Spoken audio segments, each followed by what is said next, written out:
Čau!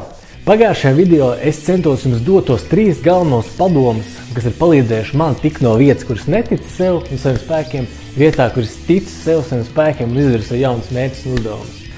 Šodien gribu paturpināt nedaudz to pārliecības tēmu un gribu izrunāt, kā tad mēs varam ieviest pārliecību citos. Jo mēs katru dienu saskaramies ar cilvēkiem, vai tā ir ģimene, vai tā ir draugi, vai tie ir mūsu darbinieki, vai radi, vai nezinu kas. Mēs katru dienu saskaramies ar cilvēkiem. Katru dienu mēs saskaramies un mums rodas enerģija. Vai tā ir pozitīva, vai tā ir negatīva. Nav citu variantu. Un tas pozitīvās un enerģijas jautājums ir tas, ko mēs šodien gribam izrunāt.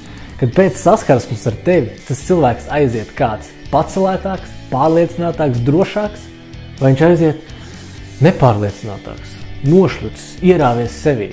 Tas viss ir atkarīgs no mums. Un es uzskatu, ka mēs spēsim dot apkārtiem cilvēkiem, vai arī saviem darbiniekiem, vairāk pārliecības par saviem spēkiem, tad viņi vairāk varēs izdarīt. Un tas būs ļoti labs darbs, ar ko vispār sākt. Un kā mēs, kā nācija, vai kā valsts, vai kā cilvēks, varam virzīties uz priekšu. Tas ir ļoti svarīga tēma, kā uzlabot pārliecību citos. Te būs 4 soļi, ieteikumi no manis, kas palīdz man uzlabot citos cilvēkos pārliecību.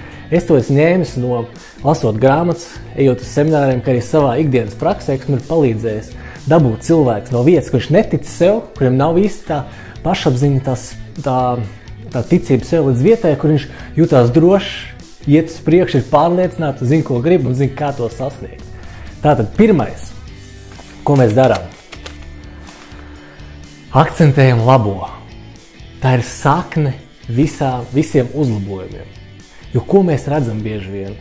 Mēs redzam un izjūtam savā ikdienā, ka mēs izdarām vienu nepareizu lietu. Uzreiz kāds to pamana mums to aizrāda. Tu izdarīji to nepareizi, tu izdarīji to nepareizi, tu izdarīji to nepareizi. Un mēs visu laiku to dzirdam. Bet ko mēs nedzirdam? Ko tu mēs izdarījām pareizi? Ko mēs izdarījām labi? Ko mēs izdarījām izcili? Ko mēs izdarījām forši? Mums ir jāakcentē vairāk tās labās lietas, ko tavs darbinieks, ko tavs bērns, ko tavs vīrs, ko tavs sieva, ko tev radi vai ko tev draugi ir izdarījuši. Jo akcentējot labo, tas cilvēks gribēs vairāk to labo darbu izdarīt. Jo mums visiem patīk uzslavs.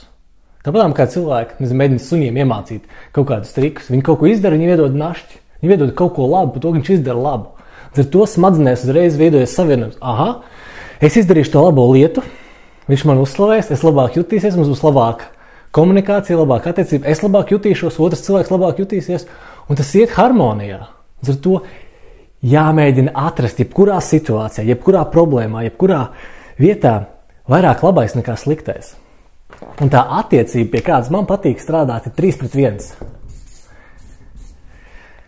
Ja es gribu pateikt vienu lietu, kas ir slikta vai kas nav izdevusies tik labi, es cenšos atrast 3 labas lietas, pirms es nonāku pie tās lietas, ko vajadzētu uzlabot. Un es eju pie tās lietas nonāk tā, ka vai viss ir slikti, bet tas rezultāts nav tāds, kā es vai kā mēs abi gaidījām. Tu izdarīji labi to, izdarīji labi to, bet šitien te vēl ir jāpiestrādā. Nevis pasaka 5 sliktas lietas un nevienu labu, kas ir realitātē. Un tu pasties apkārt uz darbiniekiem vispār uzņēmumos. Nosauc savu 3 sasniegumus šonadēļ, šodien šajā mēnesī. Visiem būs... Es nezinu īsti, ko es tādus izdarījis. Un tu pajautā, ko tu neesi izdarījis. Viņš te nosauks 1, 2, 3, 4, 5, 10 lietas, jo to mēs tikai dzirdam visas tās sliktās lietas. Ar to koncentrējies uz labo. Vai tas ir tavs darbinieks, vai tas ir tavs ģimenes loceklis, vai tas ir tavs bērns. Koncentrējies uz labo, ko viņš izdarījis ir. Un attiecība kā minimums 3-1. Jo labais vairos labo enerģiju un visiem patīk uzslavas. Un ja viņš saņems tās uzslavas un atzinību par kaut ko izdarītu, viņš to atcerēsies, viņš to gribēs izdarīt atkal, un tā pārliecība viņos augs, ka viņš ir labs, un viņš gribēs izdarīt arvien vairāk labas lietas. Otrais ieteikums ir, kāpēc? Un šeit mēs bišķiet savādāk, tas nav ieteikums, bet šis mums ir jāaizmirst. Bieži vien, ka kāds izdara kaut ko nepareizu, vai tas ir darbā, vai tas ir mājās, vai tas ir skolā, vai kaut kur, pirmais jautājums ir, kāpēc tā izdarīja? Priekš kā mēs uzdodam to jautājumu? Jo vienīgais, ko mēs no tā jautājuma saņemsim, ir atrunas. Un vai mēs gribam dzirdēt atrunas? Nē. Jo atrunas mums nevirza uz nekādu produktīvu sarunu, uz nekādu pareizu vai vēlamu iznākumu. Vienkārši mēs runājam par to, kāpēc kaut kas ir noticis, kaut kas nevēlams. Un tā saruna vispār nav nepieciešama, nav produktīva, nav nekad vajadzīga. Aizmirstiet jautājumu, kāpēc, izslēdziet to vispār. Bet pieiet tai lietai tā, ja no gadījumā viņš izdarīs 3 lietas labas, viena lieta no tām ir slikta, bet tu nesāc ar, kāpēc tu to izdarīji, bet tu izdarīji viņu tā, ko nākamreiz tu darīsi labāk, ko darīsi savādāk, lai tā vairs nebūtu. Ar to tu uzreiz veicinās viņu domāšanu. Viņš teikt, ok, jā, labi, man sanāca tas, nesanāca tas. Kā es varētu uzlabot to savu sniegumu nākamreiz? Uzreiz jums būs produktīvāka saruna. Tu saki, tev bērns nav sakārtojis istabu vai nomazgājis trauks vai kaut ko tādu, ko esat sarunājuši. Tu atnāc pie viņa un saki, mēs taču vakar vienojāmies. Pirmais, ko gribēs, kāpēc to neizdarīji? Bet nevis jautā tā, bet jautā, ko man vajag izdarīt savādāk, vai ko man vajag, kā man savādāk komunicēt, vai ko mums kopā vajag savādāk izdarīt, lai nākamreiz tu savu solījumu turētu. Un jūs kopā sāksiet diskutēt, domāt un nonāksiet pie kaut kāda risinājuma un varbūtība, ka viņš nākamreiz kaut ko izdarīs, nomazgās uz trauks vai saklās to gultu vai sazina ko, būs daudz lielāka nekā 5 vai 10 minūtes klausīsies to atrunu kārtējo, ko viņš tur teiks. Ar to nekad aizmirstam vārdu, kāpēc tu izdarīji. Jautājumu, nonāc pie secinājuma, ko darīsim nākamreiz savādāk. Kā tev palīdzēt, lai tu izdarītu to nākamreiz. Un tā jūs nonāks pie produktīvas saruna risinājuma.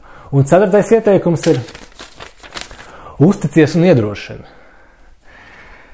Uzticēšanās otrā cilvēkā, vai tas ir darbinieks, vai tas ir ģimenes loceklis, vai bērns, vai tavs dzīves partneris, ir viena no svarīgākajiem elementiem, kas vairos cilvēku pārliecību par saviem spēkiem. Jo ja viņš zinās, ka tas cilvēks uzticās man 100%, tad viņš centīsies 100% izdarīt. Ja viņš nebūs pārliecināts, ka tas cilvēks viņam uzticās, viņa darbības, viņa rīcības būs nepārliecinātas. Ar to ir jāuzticās. Un uzticēšanās nenozīmē to, ka tu uzticies cilvēkam, viņš vienreiz to neizdara un viss. Tev uzticēšanās ir, viss tu vairs nekad neuzticēsies. Tā jau tu nenonāksi, tā mēs nenonāksim pie kaut kāda rezultāta. Tu uzticies viņam, viņš kaut ko neizdara, tu jautā, es tev uzticējos, mēs vienojāmies. Ko mēs varam darīt labāk? Nākamreiz, ko es tev varu palīdzēt, lai tu izdarītu? Kāpēc mums pie šīs sarunas ir jāatgriežās? Jūs sāksiet domāt, un tu uzticies viņam atkal. Uzticēšanās nenozīmē, tā nav vienreizēji. Tas ir vienreiz, otrais, trešreiz, ceturtais, piekto reizi, līdz tas tiek izdarīts.